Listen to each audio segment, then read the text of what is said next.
ಕನ್ನಡದ great ಕಾಮಿಡಿಯನ್ಗೆ shocking news. Comedian ಕೆಲಸವನ್ನ ಬಿಟ್ಟು ಶಾಖುನಿ ಕೆಲಸವನ್ನ ಮಾಡಿರುವಂತಹ ಸ್ಟೋರಿ.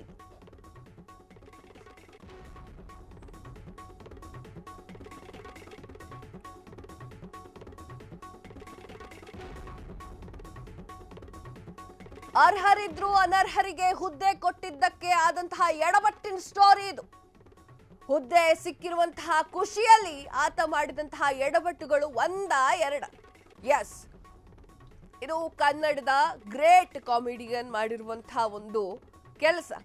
ಕಾಮಿಡಿ ಮಾಡುವಂತಂದ್ರೆ ಶಕನಿ ಬುದ್ಧಿ ತೋರಿಸಿದ್ದಾರೆ. ಆ ಒಂದು ಸ್ಟೋರಿ ಬಗ್ಗೆ ನಾವು ನಿಮಗೆ ಇವತ್ತು ಹೇಳ್ತಾ ಇದ್ದೀವಿ. ಯಾರ ಆ ಶಕುನಿ, ಯಾರ ಆ ಕಾಮಿಡಿಯನ್?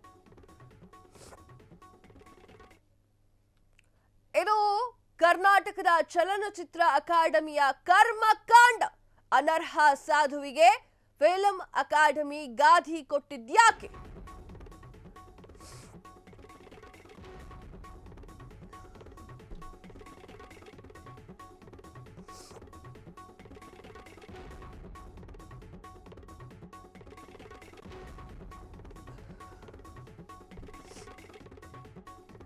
ಯಾಸ್ ಫಿಲ್ಮ್ ಅಕಾಡೆಮಿ ಅಧ್ಯಕ್ಷರಾಗಿ ಸಾಧು ಕೋಕಿಲ ಮಾಡಿರುವಂತಹ ಎಡವಟ್ಟುಗಳಾದ್ರೂ ಏನು? ಸಾಧು ಮಾಡಿರುವ ಎಡವಟ್ಟಿಗೆ ಮಖಾಡೆ ಮಲಗಿದಂತಹ ಫಿಲ್ಮ್ ಅಕಾಡೆಮಿ ಅಧ್ಯಕ್ಷರಾಗಿ ಸಾಧು ಕೋಕಿಲ್ ವರ್ಸ್ಟ್ ಪರ್ಫಾರ್ಮೆನ್ಸ್. ಅಂತಾರಾಷ್ಟ್ರೀಯ ಚಿತ್ರಿಕೋದ್ಯಮದ ವೇಳೆಯಲ್ಲೂ ಕೂಡ ಸಾಧು ಎಡವಟ್ಟು. ಖ್ಯಾತ ಕಲಾವಿದರನ್ನೇ ಫಿಲ್ಮ್ ಫೆಸ್ಟ್ಗೆ ಆಹ್ವಾನ ಮಾಡಿಲ್ಲ ಸಾಧು ಕೋಕಿಲ್. ಎಸ್, ಫಿಲಂ ಫೇರ್ ಈ ವಿಚಾರ ಅಂತ ಬಂದು ಕೂಡಲೇ ನಮಗ್ ಥಟ್ಟಂತ ನೆನಪಾಗೋದು ಇತ್ತೀಚೆಗೆ DK ಶಿವಕುಮಾರ್. ಯಾಕಂತಂದ್ರೆ ಅವರ ಒಂದು ಹೇಳಿಕೆ ಭಾರಿ ಒಂದು ವಿರೋಧಕ್ಕೆ ಕಾರಣವಾಗಿತ್ತು. ಅದು ಕೂಡ ನೆಟ್ಟು ಬೋಲ್ಟು ಎನ್ನುವಂತಹ ವಿಚಾರ. ಸೊ ಆ ವಿಚಾರಕ್ಕೆ ಸಂಬಂಧಪಟ್ಟಂತೆ ಅವರನ್ನ ವಹಿಸಿಕೊಂಡು ಬಂದಿರುವುದರಲ್ಲಿ ಸಾಧು ಕೋಕಿಲ ಕೂಡ ಒಬ್ರು. ಏನಂತ ಹೇಳಿದ್ರು ಸಾಧು ಕೋಕಿಲ ಅಂತಂದ್ರೆ, ಅಷ್ಟು ಕಷ್ಟಪಟ್ಟು ಕಲಾವಿದರಿಗೋಸ್ಕರ ಸರ್ಕಾರ ಮಾಡಿದೆ, ಆದರೆ ಕಲಾವಿದರೇ ಬಂದಿಲ್ಲ, ಅವ್ರು ಹೇಳಿದ್ದು ಕರೆಕ್ಟ್ ಆಗಿದೆ ಅಂತ ಹೇಳಿ ಸಾಧು ಕೋಕಿಲ ಅವ್ರು ಹೇಳಿದ್ರು. ಆದರೆ ಸಾಧು ಕೋಕಿಲ ಅವರ ಮೇಲೆಯೇ ಈಗ ಆರೋಪಗಳು ಕೇಳಿ ಬರ್ತಾ ಇದೆ. ಸರಿಯಾಗಿ ಕರೆದಿಲ್ಲ, ಸರಿಯಾಗಿ ಒಂದಿಷ್ಟು ಜನ ಸೆಲೆಬ್ರಿಟಿಗಳನ್ನ ಆಹ್ವಾನ ಮಾಡಿಲ್ಲ. ಯಾಕಂದ್ರೆ ಜಗ್ಗೇಶ್ ಅವರು ಮೊನ್ನೆ ಹಾಕೊಂಡಿದ್ರು. ಏನಂತ ಹಾಕೊಂಡಿದ್ರು? 7 ಗಂಟೆಗೆ ಕಾರ್ಯಕ್ರಮ, ನಮಗೆ 6 ಗಂಟೆಗೆ ಬಂದು ಮುಟ್ಟಿದೆ, 1 ಅವರ್ ಅಲ್ಲಿ ಬಂದು ಹೋಗಕ್ಕಾಗುತ್ತಾ ಅಂತ.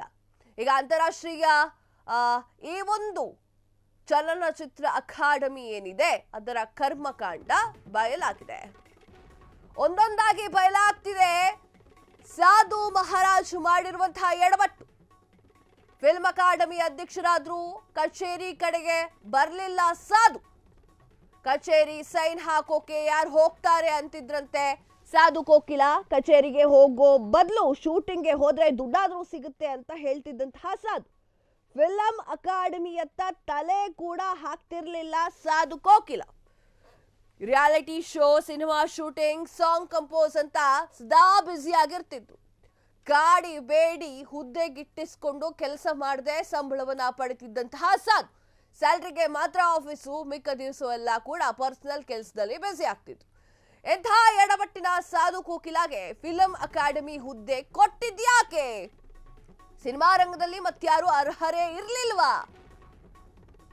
ಎಸ್, MP ಟಿಕೆಟ್ ಸಿಗದೆ ಅಧಿಕಾರಕ್ಕಾಗಿ ಮಾತ್ರ ಫಿಲ್ಮ್ ಅಕಾಡೆಮಿ ಬೇಕಾಯ್ತಾ? ಈಗ ಫಿಲ್ಮ್ ಫೆಸ್ಟ್ ನಲ್ಲಿ ಎಡವಟ್ಟು ತೋರಿ ಸಿನಿಮಾ ರಂಗದಿಂದ ಕಣ್ಣೀರು. ಎಸ್, ಹೌದು. ಯಾಕಂತಂದ್ರೆ ಈ ಒಂದು ವಿವಾದ ಇವತ್ತಿನ ದಿನದ ಅಲ್ವೇ ಅಲ್ಲ. ಇದಕ್ಕೆ ಮೂಲ ಕಾರಣ ಸಾಧು ಕೋಕಿಲ ಅವರೇ ಅಂತ ಆದರೆ ಯಾಕಾಗ ಆ ಥರ ಮಾಡಿದ್ರು? ಸ್ಯಾಲ್ರಿಗೆ ಮಾತ್ರ ಆಫೀಸಿಗೆ ಬಂದು ಈಗ ನೋಡ್ತಾ ಇರಬಹುದು ಅವರ ಚೇಂಬರ್ ಖಾಲಿ ಆಗಿದೆ. ಸಾಧು ಕೋಕಿಲ ಅಲ್ಲಿ ತಲೆ ಹಾಕಿ ಕೂಡ ಮಲಗ್ತಾ ಇಲ್ಲ.